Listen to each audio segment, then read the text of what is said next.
Hello dear students. In this lecture we will discuss about test planning activities. So हम यहाँ पर basic जो task करेंगे वो है planning the activities which are responsible to conduct a perfect testing. So ऐसी कौन कौन सी प्रैक्टिसेस हैं जो की जानी चाहिए. तो पहला पॉइंट आप याद रखिएगा, making sure that the testing activities have been included. सबसे पहले तो एक बात याद रखें कि टेस्टिंग एक्टिविटीज जो भी रिस्पॉन्सिबल होंगी एक परफेक्ट टेस्टिंग के लिए, उन एक्टिविटीज को हम समावेशित करें या इंक्लूड करें. Then to determine the scope and the risk that need to be tested and that are not to be tested. Second point जो बोल रहा है कि यहां पर what to test and what not to test, ये दोनों चीजें हैं. अब इसको ध्यान में रखने के लिए, इसको जस्टिफाई करने के लिए सबसे पहले एक बात देखिएगा कि मान लीजिए हमारा टेस्टिंग टेरिटरी ये पूरी है. अब इसमें हमारे स्कोप एंड रिस्क, इन दोनों क्राइटेरियाज को हम फोकस में लेंगे. Scope and risk. Scope and risk की जब हम बात कर रहे हैं तो मान लीजिए मैं इस एप्लीकेशन के प्राइम एरिया को अलग कर देता हूं.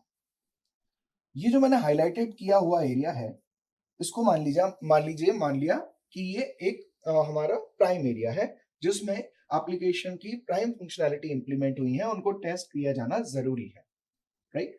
सो this will called as a visualised as a scope. And something like risk, if any area which is among this, मान लीजिए ये छोटा सा पार्ट में इसको डिवाइड कर दूं, maybe it could be visualized as a risk area. So वहां पर कितना रिस्क है और इसको है ना क्या उस पर्टिकुलर टेस्टिंग में इंक्लूड करना है या एक्सक्लूड करना है, ये हमारा पूरा जो स्कोप ऑफ डिस्कशन रहेगा. यहां पर आप आइडेंटिफाई करेंगे क्या टेस्ट करना है और क्या टेस्ट नहीं करना है. So it will basically specialise that which area is going to be included in the testing, right. Another thing is documenting test strategies. Test strategy मतलब हम किस विधि से, किस माध्यम से टेस्टिंग कंडक्ट करने जा रहे हैं. अब यहां पर उस पर्टिकुलर स्ट्रैटेजी का डॉक्यूमेंटेशन मेक श्योर करेगा, it will be acknowledged as a documented testing whenever this particular documentation will be shared to some other person, that person will able to understand all the pros and cons or the aspect of testing. So test strategy documentation will be a milestone that the testing will be conducted from that strategy, and the aspect or the vision of the testing is like that. So whatsoever is finalized will be documented in this particular document. Then deciding entry and exit criteria. इसको बहुत ध्यान से समझिएगा. Entry and exit criteria ये decide करना जरूरी है. अब एंट्री किसको बोलेंगे? एंट्री वो सेटअप है जिसमें हम टेस्टिंग के लिए जो भी पैमाने हैं, जो भी अपनी स्केल है, जो अपने क्राइटेरियाज हैं, अगर वो सभी ओके हैं तब हम बोल सकते हैं कि now we are good to go test. हम टेस्ट कंडक्ट कर सकते हैं. We can enter in that testing routine. हम टेस्टिंग एरिया में जा सकते हैं या टेस्टिंग कंडक्ट कर सकते हैं. So these are the criterias of starting the test, that it is good to go to start test. Means setup सब कुछ रेडी है, आप टेस्टिंग कर सकते हैं. सो एंट्री क्राइटेरिया के कुछ पॉइंट्स होंगे जो अपन को वैलिडेट करने होंगे. देन हम बात करें सेकंड पार्ट कि एग्जिट क्राइटेरिया, कि भैया इस रूम में आ तो गए हैं, अब इससे बाहर निकलना होगा, मतलब टेस्टिंग कंडक्ट कभी ना कभी कंप्लीट तो होगी. अब वो कंप्लीशन के क्या क्या क्राइटेरियाज हैं, उन कंप्लीशन क्राइटेरियाज को अगर फुलफिल किया जा रहा है then we can say that कि हम यहां पर एग्जिट ले सकते हैं. सो टेस्टिंग कंडक्ट करना, इस बॉक्स के अंदर एंटर करने का और इस बॉक्स से बाहर निकलने के क्या क्या क्राइटेरिया है उन्हें हम बोलेंगे entry and exit criteria. Then we are talking about evaluating the test estimate.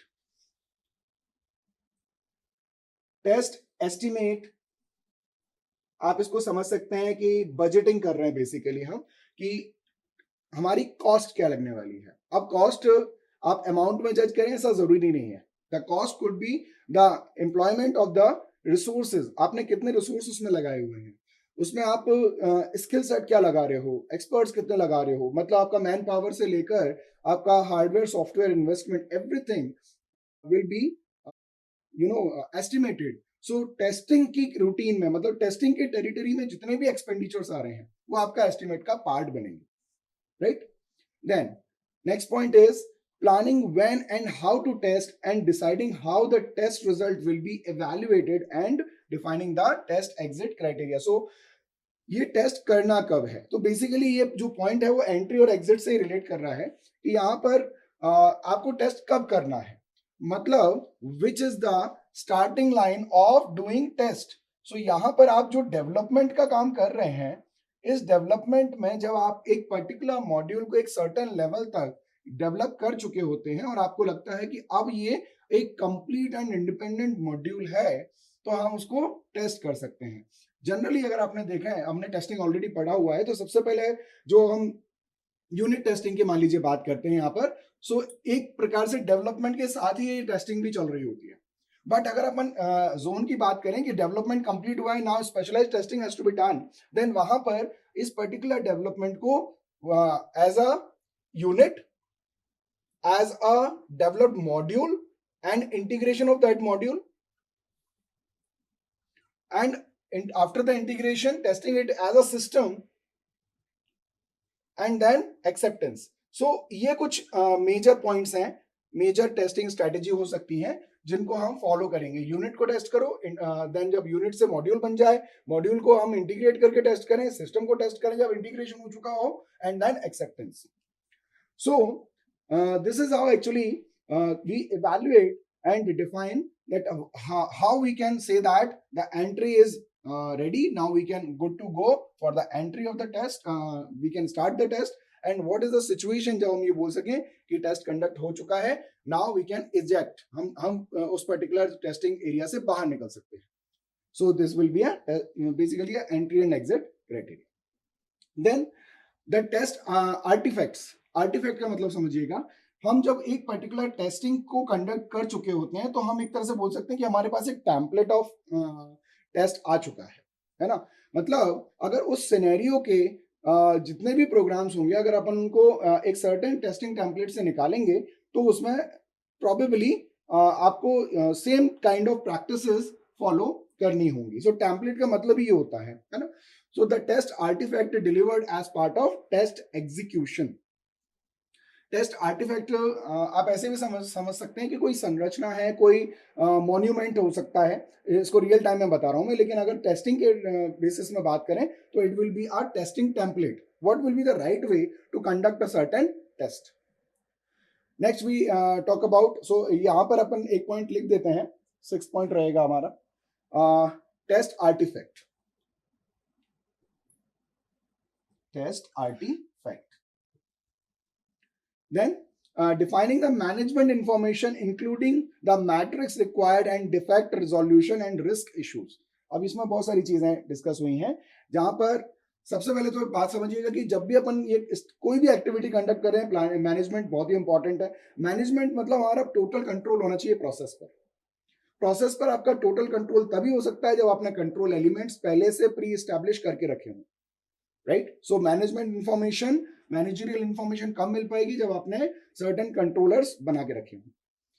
Matrix, अब मैट्रिक्स का मतलब क्या है, आप एक तरह से 2 डायमेंशनल एक टेबल को विजुलाइज कर लीजिए जिससे सर्टेन क्राइटेरिया को, मान लीजिए 3 क्राइटेरिया है जिनकी वैल्यू सर्टेन आती जा रही है, ठीक है। सो एक सर्टेन क्राइटेरिया पर सर्टेन वैल्यू के आने का मतलब ये है कि वो पर्टिकुलर क्राइटेरिया सेटिस्फाई या जस्टिफाई हो चुका है, तभी उसकी वो वैल्यू आई है, ठीक है। सो यहाँ पे मैट्रिक्स के फॉर्म में हमें वैल्यू मिल रही हो। डिफेक्ट रेजोल्यूशन, डिफेक्ट रेजोल्यूशन का मतलब क्या है कि जो भी पर्टिकुलर डिफेक्ट रिपोर्ट हुए थे, मान लीजिए 3 डिफेक्ट रिपोर्ट हुए, क्या हमने उनको एक सर्टेन प्रोसेस कंप्लीट करने के बाद क्या हमने उसको मिटिगेट कर लिया है, क्या हमने उसमें सक्सेस प्राप्त कर ली है, डिफेक्ट को हटा दिया है, right.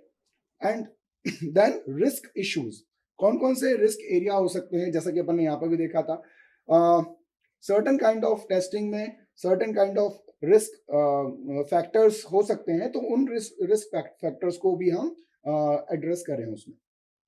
Then next point, ensuring that the test documentation generate repeatable test asset. ये बहुत ही इंपॉर्टेंट चीज है. हम जब कोई पर्टिकुलर डॉक्यूमेंटेशन कर रहे हैं, डॉक्यूमेंटेशन का मतलब क्या होगा कि हम यहाँ पर एक पर्टिकुलर टेस्टिंग टेम्पलेट को वैलिडेट कर चुके हैं. It is validated that this kind of routine is followed. मान लो ये रूटीन फॉलो होता है तो एक परफेक्ट टेस्टिंग होगी, या हम टेस्टिंग के वो सारे क्राइटेरियाज को वैलिडेट कर चुके होंगे और एक सुटेबल टेस्ट रिजल्ट आएगा, परफेक्ट टेस्ट रिजल्ट आएगा. भले ही वो प्रोग्राम में रिजल्ट बहुत सारी फ्लॉज के रूप में आए, बहुत सारी एरर्स को डिटेक्ट करने के रूप में आए, या फिर सारे टेस्ट अच्छे से कंडक्ट हो जाए और सक्सेस हो जाए, है ना. सो आप यहाँ पर बेसिकली टेस्टिंग टेम्पलेट की बात कर रहे होते हैं कि यहाँ पर what are the right steps जिनको फॉलो करने से हमें परफेक्ट टेस्टिंग रिजल्ट मिलेंगे. Perfect result of perfect testing conduction, ये आप बोल सकते हैं, परफेक्ट टेस्टिंग कंडक्शन, right?